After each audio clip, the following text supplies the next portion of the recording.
எனக்கு உசுறு கொடுத்த என் புள்ள எங்க ஏய் சரளா, எதுக்கு இப்படி ஒப்பாரி வச்சு நடு ராத்திரியில ஊரை கூட்டி தொலைற? கண்ணுக்கு கண்ணா வளர்த்த என் கட்டழகு சிங்க லக்கிய பறி கொடுத்துட்டேனே.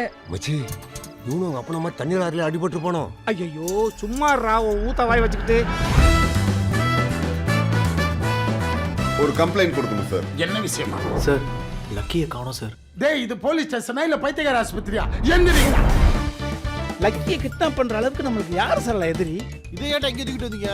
இதை கூட விட்டு கடப்படா. என்னங்க? நான் போய் தண்ணி எடுத்துட்டு வரதுக்குள்ள நெஞ்ச புடிச்சிட்டு சாஞ்சிட்டாங்க. நீயா கிளம்பி முடிச்சிட்டியா? நான் எதுவும் பண்ணலனே, எல்லாத்தையும் குட்டி நாய் பண்ண வேலை. மூர்த்தி, இது சாதாரண நாய், பைரவசாமியே தான். பேசாம இந்த நாயை நம்ம வீட்டுக்கு தூக்கிட்டு போயிடலாமா? அடிக்காதீங்க ப்ளீஸ். அந்த பயம் இருக்கு. அடிச்சி அவங்க பயந்துட போறாங்க தான் அடிக்க வேணாம்னு சொன்னேன். அதிர்ஷ்ட தேவதை தானா தேடி வந்து உங்க காலடியை நக்குன்னு அது இதுதான். வர்ற பை எலெக்ஷன்ல இந்த நாயை வச்சுதான் ஜெயிக்க முடியும்னு நம்புறாரு. என் அம்முக்கும் ஒரு உலகம் இருக்கு. அதுல என் அம்மாவும் லக்கியும் மட்டும்தான் இருக்காங்க.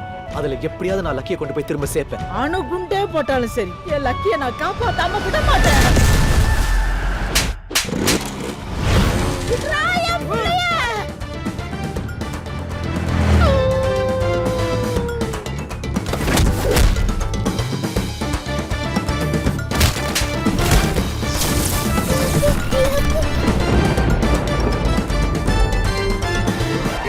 கிட்ட வராத, குழந்தை மிரளுது, கருவா பயல. அது எப்படா அவ ஒவ்வொரு முறை உன்னை திட்ட பொழுது ஏதோ புதுசா திட்டு வாங்குற மாதிரியே ரியாக்ட் பண்ற? ஃபீலிங்